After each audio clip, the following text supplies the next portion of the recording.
ವಲಯವಾರು ಸಂಖ್ಯೆಗಳನ್ನು ಕೊಡ್ತಾ ಇದ್ದೀವಿ. ಬೆಂಗಳೂರು, ಗ್ರೇಟರ್ ಬೆಂಗಳೂರಿನ ಸಂಖ್ಯೆಗಳ ನಿಮ್ಮೆದುರಿಗೆ.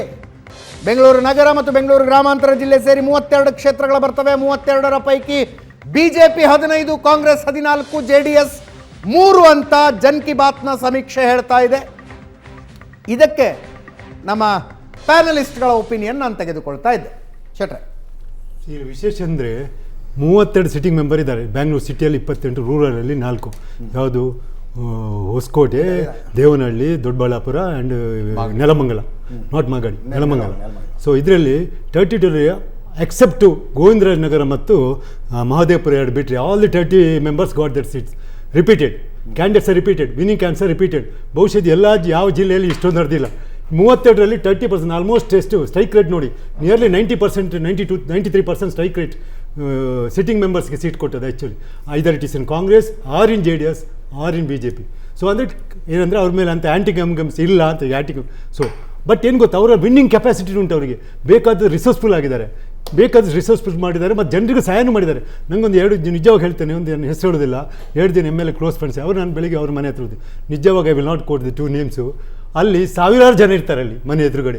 ಅವನು ಬಂದು ವೋಟರ್ ID ಕಾರ್ಡ್ ತಗೊಂಡು 1,000, 2,000, 1,000 ಕೇಳಿದಷ್ಟು ಕೊಡೋದು ಆ್ಯಕ್ಚುಲಿ. ಯಾಕಂದರೆ ಸಂಪಾದನೆ ಅಷ್ಟುಂಟು, ಸೊ ಖರ್ಚು ಮಾಡುವ ಅದರಲ್ಲಿ ಸ್ವಲ್ಪ ಅಂಶ ಅಂತ ಹೇಳಿ.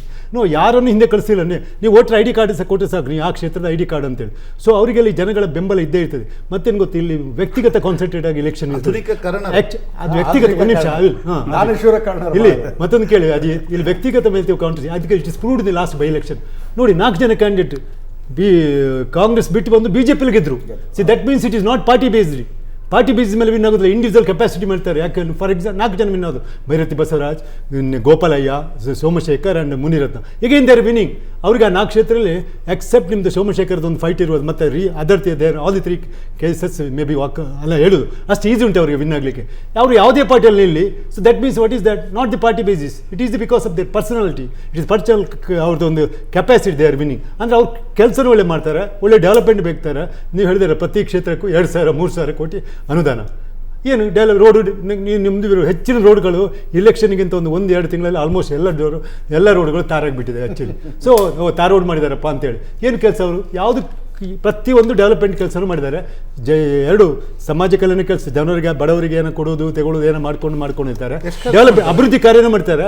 ಜಲಕಲ್ಯಾಣ ಕೆಲಸನೂ ಇಂಡಿವಿಜುವಲ್ ಕ್ಯಾಂಡಿಡೇಟ್ಸ್ ಅನ್ನು ಮೆಂಬರ್ಸ್ ಮಾಡಿದ್ದಾರೆ. ಹಾಗಾಗಿ ಆ ಕ್ಯಾಂಡಿಡೇಟ್ಸ್ ಅನ್ನು ರಿಪೀಟ್ ಮಾಡ್ತಾನೆ ಇದ್ದಾರೆ. ಶಂಕರ್ ಶೆಟ್ಟಿ ಬೆಂಗಳೂರಿನ ತುಂಬ ಈ ಎಷ್ಟು ಖರ್ಚು ಮಾಡ್ತಾರೆ ಒಬ್ಬೊಬ್ಬ ರಾಜಕಾರಣಿ? ಬೇಡ, ಈ ಡಿಬೇಟಲ್ಲಿ ಹೇಳೋದು ಬೇಡ. ಅಲ್ಲ ಮಿನಿಮಮ್ ಅಲ್ಲ, ನಂಗೆ ಆಗುತ್ತಿಲ್ಲ, ಬೇಡದ್ದು ನಾನು ಹೇಳುವುದಿಲ್ಲ. ಈಗ ಬಳ್ಳಾರಿಯಲ್ಲಿ 100 ಕೋಟಿ ಖರ್ಚು ಮಾಡಿದ್ರು. ಲೋವೆಸ್ಟ್ ಖರ್ಚು ಮಾಡೋ ಡಿಸ್ಟಿಕ್ ಯಾವುದು ಗೊತ್ತಾ ನಿಮಗೆ? ಕರಾವಳಿ. ಕರಾವಳಿಯಲ್ಲಿ 1 ಪೈಸನ ಯಾರಿಗೂ ಲೋವೆಸ್ಟ್ ಸ್ಪೆಂಡಿಂಗ್ ಅಮೌಂಟ್ ಇದ್ರೆ ಕರಾವಳಿಯಲ್ಲಿ. ಅದಕ್ಕೆ because of that man power is very strong. Because ನಾವು money power is not required that in front of the man power. So ಎಲ್ಲಿ ಮ್ಯಾನ್ ಪವರ್ ಇಲ್ವೋ ಅಲ್ಲಿ ನಮಗೆ ಮನಿ ಪವರ್ ಬೇಕಾಗ್ತದೆ ಆ್ಯಕ್ಚುಲಿ. ಇಲ್ಲಿ ಮ್ಯಾನ್ ಪವರ್ ಅಂದರೆ ಮಸಲ್ ಪವರ್ ಅಲ್ಲ, workers, grass level workers. ಇಲ್ಲಿ ಬೆಂಗಳೂರಲ್ಲಿ ಉಂಟಲ್ಲ, ಈಗ ನೀವು ಆಗ ಒಂದು ನಾವು ಇದಕ್ಕೆ ಯಾವುದು ಇದರಲ್ಲಿ ಬರ್ತೇವೆ, ಯಾವುದು ಸೆಂಟ್ರಲ್ ಕರ್ನಾಟಕಕ್ಕೆ ಹೋದೆವು. ಅಲ್ಲಿ ಚಿಕ್ಕಮಗಳೂರು ಮತ್ತು ಶಿವಮೊಗ್ಗದಲ್ಲಿ that is man power is there. ಬೇರೆ ಚಿತ್ರದುರ್ಗ, ದಾವಣಗೆರೆಯಲ್ಲಿ ಇಟ್ ಈಸ್ ಮಿಸ್ಸಿಂಗ್. ಚಿತ್ರದುರ್ಗದಲ್ಲಿ ಅಗೇನ್ ಅಲ್ಲಿ ಮನಿ ಪವರ್ ನಡೀತಾ ಉಂಟು. ಇಲ್ಲಿ ಬೆಂಗಳೂರಲ್ಲಿ ನೋಡಿ ಎಷ್ಟು ವರ್ಷದ, ಎಲ್ಲಿ 2008 ವಿಂಗಡಣೆ ಆದಮೇಲೆ 2008, 2013, 2018 ಆಯ್ತಲ್ಲ, ಅದರಲ್ಲಿ 22 ಜನದಲ್ಲಿ 21 ಜನಗಳು ಸಿಟ್ಟಿಂಗ್ಗಳಿದ್ದಾರೆ. 20 ಜನ ಎಗೇನ್ ದ 20 ಅವರು ಅಂದರೆ 4th election they are going to win. See ಅದು ವೆರಿ ಸರ್ಪ್ರೈಸಿಂಗ್. ಅಂತ ಬ್ಯಾಂಗ್ಳೂರು ಅಂತ ಸಿಟಿಯಲ್ಲಿ well educated city, cosmo city, ಇಂಥ ಏರಿಯಾಗಳಲ್ಲಿ ಅಂದ್ರೆ ಅಲ್ಲಿಗೆ ಆಂಟಿ ಇನ್ಕಮೆನ್ಸಿ ಇಲ್ಲ ಅಂತ ಹೇಳಿ. ಅದಕ್ಕೆ ಡೆಫಿನೇಷನ್ ಆಂಟಿ ಇನ್ಕಮೆನ್ಸಿ ಏನು ಅಂತ ಅಲ್ಲ. ಇಂದಿರಾ ಗಾಂಧಿ ಮತ್ತು ದೇವರಾಜ ಅರಸರ ಸುವರ್ಣ ಯುಗದಲ್ಲೂ ಕೂಡ ಬೆಂಗಳೂರಿನ ರಾಜಧಾನಿಯ ಜನ ಯಾವಾಗಲೂ ಆಂಟಿ ಕಾಂಗ್ರೆಸ್ ಮನಸ್ಥಿತಿಯನ್ನು ತೋರಿಸ್ತಾ ಬಂದಿದ್ದಾರೆ. ತುರ್ತು ಪರಿಸ್ಥಿತಿ ನಂತರದ ಲೋಕಸಭಾ ಚುನಾವಣೆಯಲ್ಲಿ ಜಸ್ಟಿಸ್ KS ಹೆಗಡೆ ಅವರು ಕೆಂಗಲ್ ಹನುಮಂತ ಅವರನ್ನು ಸೋಲಿಸ್ಬಿಟ್ಟು ವಿರೋಧ ಪಕ್ಷಕ್ಕೆ ಬಂದು ಜನತಾ ಪಕ್ಷಕ್ಕೆ ಬಂದು 2 ಸೀಟ್ಗಳಲ್ಲಿ 1 ಗೆದ್ದುಕೊಟ್ರು. ಬೆಂಗಳೂರಲ್ಲಿ ನಿರಂತರವಾಗಿ ಆಂಟಿ ಕಾಂಗ್ರೆಸ್ ಮೆಂಟಾಲಿಟಿ ಇದೆ. ಆದರೆ ಕಾಂಗ್ರೆಸ್ ಸುಧಾರಣೆ ಆಗಿದ್ದು 2013ರಿಂದ. ಇವ್ರಿಗಿಂತ ಹೆಚ್ಚು ಗೌರವಾನ್ವಿತ ಸ್ಥಾನಗಳು ಪಡ್ಕೊಳ್ಳೋಕೆ ಶುರುವಾಗಿದೆ 2013 ನಂತರ.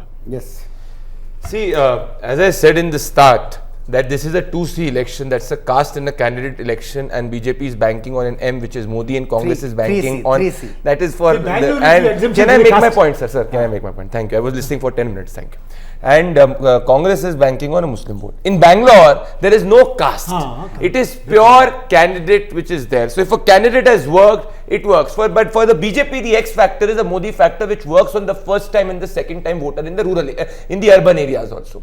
So in this urban areas, you will see at least the data is suggesting that the first time and the second time voters in across constituencies prefer a BJP over a Congress because of Modi. That is where, and also the BJP in urban areas has more chances to increase its number, and the Congress has chance to increase its number in the rural areas. So right now you are saying that the JDS is at 3. Do not be surprised that the JDS comes down also, because in out of these 3 constituencies, one constituency it is fighting against the BJP in the urban area, that is Dasra Ali seat, and 2 constituencies it is fighting against the Congress in the rural areas. So in the totality, if you see this number for the BJP urban areas, its performance can improve, because it's not an election of removing the BJP or getting the BJP, but it is about candidate. So Malleshwaram will vote in one way, Mahalakshmi layout will vote in one way, Shivaji Nagar will vote in one way. There is nothing you, me or anybody else can do it, because that's what the voters are suggesting. So these are constancies. So out of 28 in the urban areas, 23, 24 are fixed. It's the 4 which can swing between the 2. So if the 4 swings more towards the BJP, then you will see BJP's number climbing up. If you see 4 swinging more towards the Congress, you will see Congress number climbing up.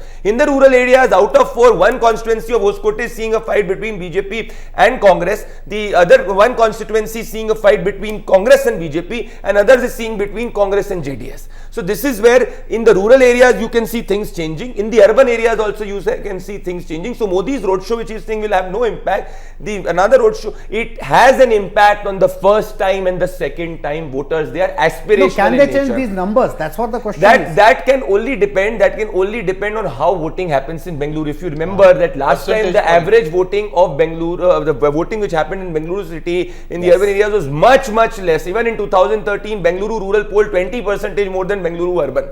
So the catch here will be, Prashant, the catch here will be Shettyji, that how much voting percentage happens and who constitutes that voting percentage. So say for example a constituency of Somlinga Reddy which you were mentioning about, there the criticality will be the voting percentage. That voting percentage Ramlinga which is BTM layout. No, I'm not talking BTM.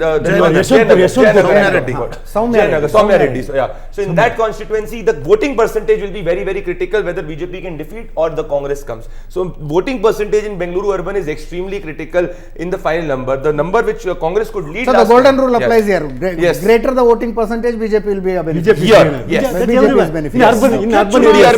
ಮುಖ್ಯ ಚುನಾವಣಾ In urban areas. Yes, urban areas. In urban areas. Right. Not true. ಮುಖ್ಯ ಚುನಾವಣಾ ಆಯುಕ್ತರು ಚುನಾವಣೆ ಘೋಷಣೆ ಮಾಡುವಾಗಲೇ ಹೇಳಿದ್ರು urban ಆಪಥಿ ಅನ್ನೋ ಶಬ್ದ ಬಳಸಿ. Urban apathy, that is in Bangalore. Yes.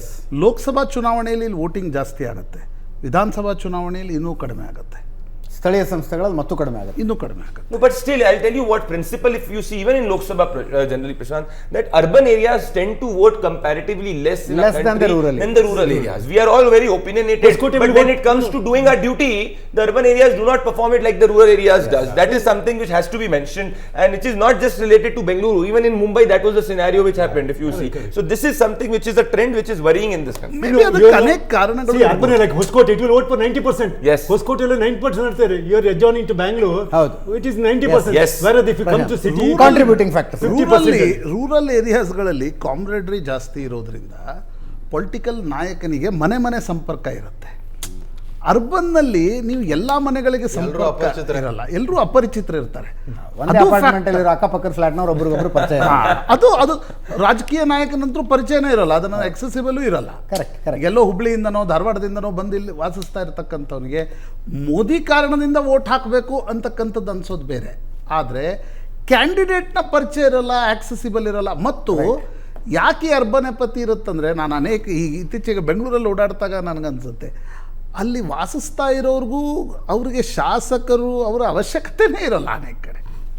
That may also be the reason. Correct. ಈಗ ದೊಡ್ಡ ಅಪಾರ್ಟ್ಮೆಂಟ್ಗಳಲ್ಲಿ ಇರ್ತಕ್ಕಂಥವ್ರಿಗೆ ದುಡಿಮೆ ಆಯ್ತು, ತಮ್ಮ ಜೀವನ ಆಯ್ತು ಅವ್ರಿಗೆ ಶಾಸಕರ ಹತ್ರ ಹೋಗಿ ಲೈನ್ ಹಚ್ಚಿ ನಿಲ್ಲುವಂಥ ಅವಶ್ಯಕತೆ. ಈಗ ಹಳ್ಳಿಯಲ್ಲಿದ್ದವನಿಗೆ ಅಲ್ಲಿನ ಗ್ರಾಮ ಪಂಚಾಯತ್ ಅಧ್ಯಕ್ಷನ ಮನೆಗೆ ಹೋಗದೇ ಇದ್ರೆ ನಾನು 100 ಕೆಲಸಗಳಲ್ಲಿ ಆಗಲ್ಲ. ದೊಡ್ಡ ಪ್ರಮಾಣದ ಖಾಸಗಿ ಕಾರ್ಪೊರೇಟ್ ವಲಯದ ಉದ್ಯೋಗಗಳು ಜಾಸ್ತಿ ಆದ್ಮೇಲೆ ಅವ್ರಿಗೆ ಗೌರ್ಮೆಂಟ್ ಡಿಪೆಂಡೆನ್ಸಿ ಕಡಿಮೆ ಆಯ್ತು. ಎಸ್, ಆ ಕಾರಣಕ್ಕಾಗಿ ಅದು ಕೂಡ ಒಂದು ಕಾರಣ ಇರಬಹುದು. ಸಂಖ್ಯೆಗಳನ್ನು ನೋಡ್ತಾ ಇದ್ದೀರಿ. BJP 15, Congress 14, JDS 3. ಬೆಂಗಳೂರು ನಗರ 2 ಜಿಲ್ಲೆಗಳು ಬರ್ತವೆ, ಬೆಂಗಳೂರು ನಗರ ಮತ್ತು ಬೆಂಗಳೂರು ಗ್ರಾಮಾಂತರ. ಬೆಂಗಳೂರು ಗ್ರಾಮಾಂತರದಲ್ಲಿ ಕಾಂಗ್ರೆಸ್ 1 ಅಥವಾ 2 ಸ್ಥಾನಗಳನ್ನು ಜಾಸ್ತಿ ತಗೋಬಹುದು. ಬೆಂಗಳೂರು ನಗರದಲ್ಲಿ ಬಿಜೆಪಿ 1 ಅಥವಾ 2 ಸ್ಥಾನಗಳನ್ನು ಜಾಸ್ತಿ ತಗೋಬಹುದು. ಕ್ಷೇತ್ರಗಳ ಹೆಸರುಗಳನ್ನು ಹೇಳಿದ್ರೆ ಅಲ್ಲೋಲ ಕಲ್ಲೋಲಗಳಾಗ್ತವೆ, ಬೇಡ. ಈಗ ನರೇಂದ್ರ ಮೋದಿ 1 ದಿನದ ರೋಡ್ ಶೋ, 8 ಗಂಟೆಗಳ ರೋಡ್ ಶೋ ಇಲ್ಲಿ ಪ್ಲಾನ್ ಮಾಡಿದ್ರು. 37 ಕಿಲೋಮೀಟರ್. 6ನೇ ತಾರೀಕು ಶನಿವಾರ. ಜನರಿಗೆ ತುಂಬ ತೊಂದರೆ ಆಗುತ್ತೆ ಅಂತ ಅದನ್ನು 2 ದಿವಸಕ್ಕೆ ಸ್ಪ್ಲಿಟ್ ಮಾಡಿದ್ದಾರೆ, 6 ಮತ್ತು 7. ಅದರ ಪರಿಣಾಮ ಏನು? ಅದರ ಬಗ್ಗೆ ನಮ್ಮ 4 ಜನ ಅನ್ಶೋರ್ ಇದ್ದಾರೆ, 4 ಜನ not very sure. Narendra Modi ಅವರ ಈ ರೋಡ್ ಶೋನಿಂದ ಬೆಂಗಳೂರು ನಗರದಲ್ಲಿ ವೋಟಿಂಗ್ ಪರ್ಸೆಂಟೇಜ್ ಜಾಸ್ತಿ ಆದರೆ ಆವಾಗ ಬಿಜೆಪಿಗೆ ಲಾಭ ಆಗುತ್ತೆ. ನಗರ ಪ್ರದೇಶದಲ್ಲಿ ವೋಟಿಂಗ್ ಪರ್ಸೆಂಟೇಜ್ ಜಾಸ್ತಿ ಆದಾಗಲೆಲ್ಲ ಬಿಜೆಪಿಗೆ ಲಾಭ ಆಗುತ್ತೆ. ವೋಟಿಂಗ್ ಪರ್ಸೆಂಟೇಜ್ ಕಡಿಮೆ ಇದ್ದಷ್ಟು ಕಾಂಗ್ರೆಸ್ಗೆ ಲಾಭ. ಈ ಸ್ಟೇಟ್ಮೆಂಟ್ಗೂ ಈಗ ಹೇಳಲಿರುವ ಮುಂದಿನ ಸ್ಟೇಟ್ಮೆಂಟ್ಗೂ ಸಂಬಂಧ ಕಲ್ಪಿಸ್ಬಿಡಿ, ದಯವಿಟ್ಟು ವೋಟ್ ಹಾಕಿ. ಅಲ್ಲ, ಅರ್ಬನ್ ಅಪಥಿ ಅನ್ನುವ ಶಬ್ದ ಬಳಸಿದ್ರು ಮುಖ್ಯ ಚುನಾವಣಾ ಆಯುಕ್ತರು ಚುನಾವಣೆ ಘೋಷಣೆ ಮಾಡುವ ದಿವಸ. ಬಂದು ವೋಟ್ ಹಾಕೋದಿಲ್ಲ. ಕೆಲವೊಂದು ಕ್ಷೇತ್ರಗಳಲ್ಲಿ ಲೆಸ್ ದೆನ್ 50%, ಕೆಲವೊಂದು ವಾರ್ಡ್ಗಳಲ್ಲಿ ಲೆಸ್ ದೆನ್ 50% ವೋಟ್ ಆಗಿರುವ ಉದಾಹರಣೆಗಳಿದ್ದಾವೆ. ಕೆಲವೊಂದು ಕ್ಷೇತ್ರಗಳ ಆವರೇಜ್ ವೋಟಿಂಗ್ 57%. ಅಂದರೆ ಆ ಕ್ಷೇತ್ರದ ಹೆಚ್ಚು ಕಡಿಮೆ ಅರ್ಧ ಜನ, 43% ಜನ ಪ್ರಜಾಪ್ರಭುತ್ವದ ಈ ಹಬ್ಬದಲ್ಲಿ ಭಾಗಿಯಾಗೋದಿಲ್ಲ. 5 ವರ್ಷ ಬೈತಾ ಕೊಡಬೇಡಿ. 5 ವರ್ಷ ಬೈತಾ ಕೂತ್ಕೊಳ್ಳೋದು. ಆಮೇಲೆ ಸರ್ಕಾರ ಸರಿ ಇಲ್ಲ, MLA ಸರಿ ಇಲ್ಲ, ಎಲ್ಲರೂ ಭ್ರಷ್ಟರು, ದುಡ್ಡು ತಿಂತಾರೆ, ಅದು ಮಾಡ್ತಾರೆ, ಇದು ಮಾಡ್ತಾರೆ, ಅದು ಬೈತಾ ಕೂತ್ಕೊಳ್ಳೋದು. ಎಲೆಕ್ಷನ್ ದಿವಸ ಏನು ಮಾಡಿದ್ವಿ ಅಂದ್ರೆ ನಾವು ಬನ್ನೇರುಘಟ್ಟಕ್ಕೆ ಟ್ರಿಪ್ಪಿಗೆ ಹೋಗಿದ್ವಿ ಅನ್ನೋದು, ಇದು ಪಿಕ್ನಿಕ್ಗೆ ಹೋಗಿದ್ವಿ ಅನ್ನೋದು, ಸಿನಿಮಾ ನೋಡಕ್ಕೆ ಹೋಗಿದ್ವಿ. ನಾವು ರಾಜಕಾರಣಿಗಳನ್ನು ಬೈಯೋದನ್ನ ಮನೆಯಲ್ಲಿ ಕುಳಿತು ಟಿವಿಯಲ್ಲ ಎಂಜಾಯ್ ಮಾಡಬೇಡಿ. ಓಟ್ ಹಾಕಿ, ಯಾರಿಗಾದ್ರೂ ಓಟ್ ಹಾಕಿ. ಆಮೇಲೆ ಮಹಾನಗರ ಪಾಲಿಕೆ ವ್ಯಾಪ್ತಿಯಲ್ಲಿ ಬಿಜೆಪಿ ಪ್ರಾರಬ್ಧ ಎಂತಂದ್ರೆ ಪ್ರತಿ ಸಾರಿನೂ ಮಹಾನಗರ ಪಾಲಿಕೆ ಚುನಾವಣೆ ಲಾರ್ಜೆಸ್ಟ್ ಪಾರ್ಟಿ ಬಿಜೆಪಿನೇ ಆಗಿರುತ್ತೆ. ಬಟ್ ಅಲ್ಲೇನಾಗುತ್ತೆ, 14-15 ಸೀಟ್ ಪಡ್ಕೊಂಡ್ರು JDS ಬಂದ್ಬಿಟ್ಟು ಸ್ಥಾಯಿ ಸಮಿತಿಗಳು ಚೇರ್ಮನ್, ಡೆಪ್ಟಿ ಮೇಯರ್ ಎಲ್ಲ ತಾವು ಇಟ್ಕೊಂಡ್ಬಿಡ್ತಾರೆ. ಇದು ಭಾಳ ವಿಚಿತ್ರವಾದ ಬೆಂಗಳೂರು ರಾಜಕಾರಣ. ಇದು ಪ್ರತಿ ಸಾರಿ ಲಾರ್ಜೆಸ್ಟ್ ಪಾರ್ಟಿ, ಆದರೆ ಕ್ಲಿಯರ್ ಮೆಜಾರಿಟಿ ಬರಲ್ಲ ಬಿಜೆಪಿಗೆ. ರಾಜ್ಯ ಮಟ್ಟದಲ್ಲಿ ಏನಾಗ್ತಾ ಬಂದಿದೆಯೋ ಬೆಂಗಳೂರು ಮಹಾನಗರ ಪಾಲಿಕೆಯಲ್ಲಿ ಅದೇ ಆಗ್ತಾ ಬಂದಿದೆ ಪ್ರತಿ ಸಾರಿ ಬಿಜೆಪಿಗೆ. 99 ಸೀಟು, 101 ಸೀಟ್ ಬಂದ್ಬಿಟ್ಟಿರುತ್ತೆ, ಕ್ಲಿಯರ್ ಮೆಜಾರಿಟಿ ಇರಲ್ಲ. ಮತ್ತು ಕಾಯ್ತಿರ್ತಾರೆ ಕಿಂಗ್ ಮೇಕರ್ಸ್. 14-15 ಜನರನ್ನ ಗೆಲ್ಲಿಸ್ಕೊಂಡ್ಬಂದ್ಬಿಟ್ಟು ಅವ್ರು ಡೆಪ್ಟಿ ಮೇಯರು 6 ಸ್ಥಾಯಿ ಸಮಿತಿ ಅಧ್ಯಕ್ಷತೆ ಹೊಡ್ಕೊಂಡ್ಬಿಡ್ತಾರೆ. ಅದ್ರಲ್ಲಿ ಏನ್ ಗೊತ್ತಾ, ಎಲೆಕ್ಷನ್ MPs, MLAs ಇವರೆಲ್ಲ ಬರ್ತಾರೆ. ಹಾಗ ಹೆಚ್ಚಿನ MLCಗಳೆಲ್ಲ ಉಂಟಲ್ಲ ಹೆಡ್ ಕ್ವಾರ್ಟರ್ಸ್ ಅಡ್ರೆಸ್ ಬೆಂಗಳೂರಲ್ಲಿ. ಪರ್ಟಿಕ್ಯುಲರ್ ಇಟ್ ಇಸ್ ಅಡ್ವಾಂಟೇಜ್ ಅವ್ರಿಗೆ ಹೆಚ್ಚಿನ ಹೆಡ್ ಕ್ವಾರ್ಟರ್ಸ್ ಅಡ್ರೆಸ್ ಇಲ್ಲಿ ಕೊಟ್ಬಿಡ್ತಾರೆ. ಸೊ ಅವ್ರು ಇಲ್ಲಿ ವೋಟರ್ ಆಗ್ತಾರೆ. ಲಾಸ್ಟ್ ಟೈಮ್ ಬಿಜೆಪಿ ಎಷ್ಟೋ ಸೀಟ್ ಜಾಸ್ತಿ ಇತ್ತು ಕಾಂಗ್ರೆಸ್ಗಿಂತ. But ultimately JDS and BJP form the ಇದು corporation, they won the corporation total ಇದೆ seats, they become the mayor. ಅದು ಪ್ರತಿ ಸಲ ನಡೀತಾ ಇರೋದು. ನಾವು ವೋಟಿಂಗ್ ಪರ್ಸೆಂಟೇಜ್ ಬಗ್ಗೆ ಮಾತಾಡ್ತಿದ್ವಲ್ಲ, ಆಂಟಿ ಇನ್ಕಂಬನ್ಸಿ ಜಾಸ್ತಿ ಇದ್ದಾಗ ವೋಟಿಂಗ್ ಪರ್ಸೆಂಟೇಜ್ ಜಾಸ್ತಿ ಆಗುತ್ತೆ, ಸಾಮಾನ್ಯ. ಕರೆಕ್ಟ್. ಸರ್ಕಾರವನ್ನು ಕಿತ್ತೆಸಿಬೇಕು ಅನ್ನುವ ಆಕ್ರೋಶ ಇದ್ದಾಗ ಜಾಸ್ತಿ ಜನ ಮತಗಟ್ಟೆ ಬರ್ತಾರೆ. Isme also there is a catch. Sometimes what happens is that a state has a very towering personality. So in that scenario, a lot of voters come out to vote that personality in. So it is not always that a higher voting percentage refers an anti-incumbency. So, but if you look at states, particularly where they have strong, where say Uttar Pradesh or other places where the chief ministerial candidates were completely declared, celebrity and that chief places, minister. yes, And who comes out? The voters come to vote in the guy. Who comes out is also important.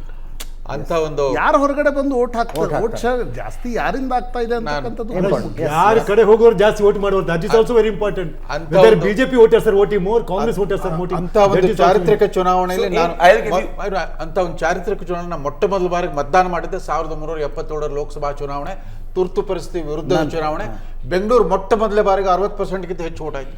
ಜನ ಎಲ್ಲ ಒಂಥರ ರೊಚ್ಚಿಗೆದ್ಬಿಟ್ಟು ಹೊರಗೆ ಬಂದು vote ಮಾಡಿದ್ರು. Proxy voting ಕೂಡ ಇಷ್ಟೊಂದು ನಿರ್ಬಂಧಗಳು ಇರ್ತಾ ಇಲ್ಲ. But another catch, ಹಾಸ್ಟೆಲ್ ಇದ್ದವರೆಲ್ಲ 2-3 ಕಡೆ ಮತ್ತೊಂದು ಗೊತ್ತಾ, ಈಗ I'll give you another catch. Most of the northern Indians, migratory people, they will not show much interest in this Karnataka state. That is one of the reason why the percentage of vote is less in Bangalore. Most of the UP, Bihar ಇಂದ ಬರ್ತಾರೆ industrial workers ಇದ್ದವರೆಲ್ಲ, ಅವ್ರಿಗೆಲ್ಲ voter ID ಇರೋದು. Categorization in this is a very big generalization. You can't make. It is about ultimately voter voting percentage decided by the voters who are present there. So somebody Well, who has they the are not voting saying there. it, correct. No, number two. Another point is that in constituencies which the demography is say 30% is Muslim population, minority population, those constituencies see higher voting because of polarization and counter polarization. Yes, So yes. many nuances are there in this, is what I can say. So ನಿಮ್ಮ observation, Pradeep Bhandari ಅವರ ಅಬ್ಸರ್ವೇಷನ್ನು, ಎಲ್ಲಿ ಅಲ್ಪಸಂಖ್ಯಾತ ಮತಗಳು ಜಾಸ್ತಿ ಇರುವ ವಿಧಾನಸಭಾ ಕ್ಷೇತ್ರಗಳಿರ್ತಾವಲ್ಲ ಅಲ್ಲಿ ಮತದಾನ ಜಾಸ್ತಿ ಆಗುತ್ತೆ ಅಂತ. Minority where minority votes are more. ಅವ್ರು Yes, ಅಗ್ರೆಸಿವ್ that ಆಗಿ, ಅಲ್ಪಸಂಖ್ಯಾತರು ಅಗ್ರೆಸಿವ್ ಆಗಿ ವೋಟ್ ಮಾಡ್ತಾರೆ, ಬಹುಸಂಖ್ಯಾತರು ಅಷ್ಟಾಗಿ ವೋಟ್ ಹಾಕೋದಿಲ್ಲ. Yes. So if their voting percentage is higher in such constituencies, which means the majority has also come out to vote significantly, not just the minority. That's where in lot of places you see that even though the demography is 30%, it ends up that the majority decides who wins the election, not the minority. So earlier in election it used to be that consolidate the minority and divide the majority. Now that is not the scenario any longer in electoral dynamics. Which is okay, ಮುಂಚೆ 30% ಅಥವಾ ಅದಕ್ಕಿಂತ ಹೆಚ್ಚು ಸಂಖ್ಯೆಯ ಅಲ್ಪಸಂಖ್ಯಾತರಿದ್ದಾಗ, ಅಲ್ಪಸಂಖ್ಯಾತರು ಅಂದರೆ basically Muslims ಅಂತ ಅವರು refer ಮಾಡ್ತಾ ಇರೋದು. ಅಲ್ಪಸಂಖ್ಯಾತರಿದ್ದಂತಹ ಸಂದರ್ಭದಲ್ಲಿ 30% ಜನ ಒಂದು ಕಡೆ ವೋಟ್ ಹಾಕ್ತಾರೆ, ಇನ್ನು 70% ಜನರ ವೋಟ್ಗಳು ಒಡೆದು ಹೋಗ್ತವೆ ಅನ್ನೋ ಸಿಚುವೇಶನ್ ಇತ್ತು. ಇತ್ತೀಚೆಗೆ ವಾತಾವರಣ ಬದಲಾಗಿದೆ. 70% ಜನ ಏನು ಬಹುಸಂಖ್ಯಾತರು ಇರ್ತಾರಲ್ಲ ಅವರೇ ಡಿಸೈಡ್ ಮಾಡ್ತಾರೆ, ಅಲ್ಪಸಂಖ್ಯಾತರು ಡಿಸೈಡಿಂಗ್ ಫ್ಯಾಕ್ಟರ್ ಆಗಿ ಉಳಿತಾ ಇಲ್ಲ. That is the reason for emergence of BJP in India. Yes, exactly. Ajit, 1983ರಿಂದ 2023ವರೆಗೂ ಶ್ರೀನಿವಾಸಪುರ ಕ್ಷೇತ್ರದ ಅವರೇ ಇಬ್ರು ಪ್ರತಿಸ್ಪರ್ಧಿಗಳು, ರಮೇಶ್ ಕುಮಾರ್, ಒಂದ್ಸಲ ಇವರು. ಯಾವತ್ತು 85%ಗಿಂತ ಕಡಿಮೆ ಮತದಾನ ಆಗಿಲ್ಲ. One of the highest polling will be in Srinivaspur constituency. ಒಂದೆರಡು ಹೆಣನೂ ಬೀಳುತ್ತೆ, ಒಂದು 4 ಕ್ಲಾಶಸ್ ಆಗುತ್ತೆ ಪ್ರತಿ ಸಾರಿ ಶ್ರೀನಿವಾಸಪುರ. ಅವರೇ ಅಭ್ಯರ್ಥಿಗಳು. 40 ವರ್ಷ ಬದಲಾವಣೆ ಆಗೇ ಇಲ್ಲ ಪ್ರತಿಸ್ಪರ್ಧಿಗಳು. ಕಿತ್ತೂರು ಕರ್ನಾಟಕದ ಸಂಖ್ಯೆಗಳನ್ನು ತೋರಿಸುವ ಸಮಯ. 50 ವಿಧಾನಸಭಾ ಕ್ಷೇತ್ರಗಳು ಬರ್ತವೆ. ಬೆಳಗಾವಿ, ಧಾರವಾಡ, ಗದಗ, ವಿಜಯಪುರ, ಹಾವೇರಿ, ಬಾಗಲಕೋಟೆ 50 ವಿಧಾನಸಭಾ ಕ್ಷೇತ್ರಗಳನ್ನು ಹೊಂದಿರುವ ಕಿತ್ತೂರು ಕರ್ನಾಟಕದ ಜನರ ನಾಡಿ ಮಿಡಿತ ಏನಿದೆ? ಬ್ರೇಕ್ ಆದಮೇಲೆ ಆ ಸಂಖ್ಯೆಗಳನ್ನು ತೋರಿಸ್ತೀವಿ.